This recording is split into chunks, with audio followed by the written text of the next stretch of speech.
This video is about what are oracle cards. Oracle cards and tarot cards are very different. There are thousands of decks in each one of them, but reading them and the information you get can be different. So for example, oracle cards, this is one example, are used for insight, clarity, personal growth, life coaching, inspiration, and divination. Oracle cards are independently structured, and each deck has its own set of rules and comes with their own guidebook. Whereas tarot decks come with 78 cards with 22 major arcana and 56 minor arcana. Oracle cards normally come with between 36 to 64 cards. Each deck can vary, but that's a normal amount of cards. Oracle card decks may be easier to learn if you're a beginner, especially because the cards sometimes have the meaning printed right on them. So for example, this, navigating by the stars, follow your bliss. This card is already giving you some information before you even look in the guidebook or even look at the pictures. Some of them are numbered, these ones aren't.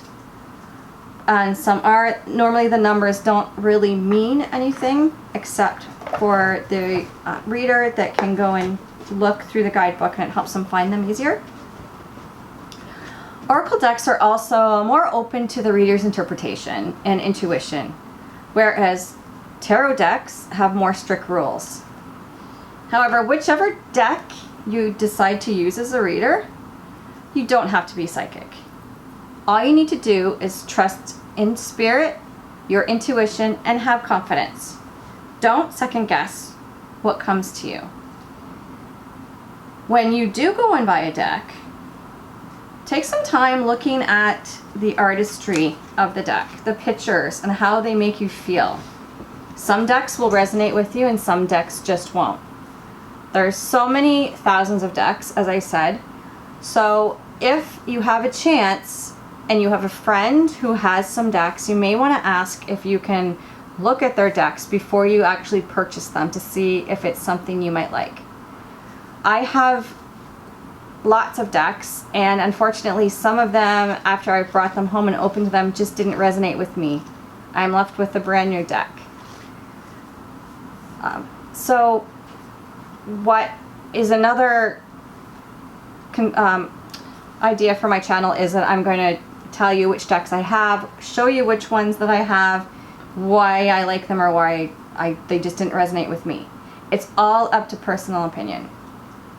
So if you do, however, ask a friend to look at their cards, please respect their cards. They are very personal to us, and they are our teaching tool. And so just make sure that you give them respect when you handle them. So how do oracle cards work? Well, some people think that it's our spirit guides that help guide us with our intuition, our angels, and sometimes even our ancestors. No one can say with 100% certainty. But I can tell you they're not evil or scary. In fact, as I said before, you always do a prayer before you do a reading to keep negativity out and only let positivity in and light in. The messages in the cards are not set in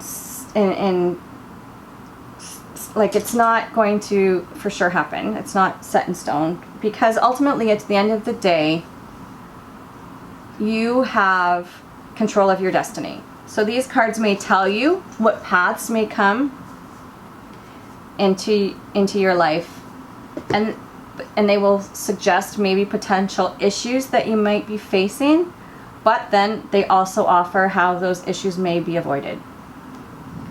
So not only are there oracle cards and tarot cards different, there are actually more cards.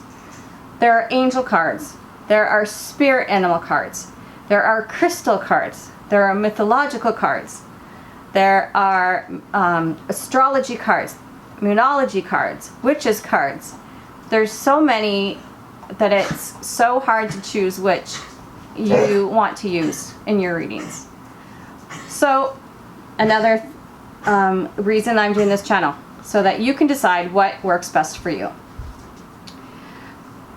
So that is it for today. I hope you enjoyed this video. Please like and subscribe. I would absolutely be happy if you did that to help me along with my spiritual adventure. And hopefully I can help you with your spiritual adventure. So until then, blessed be.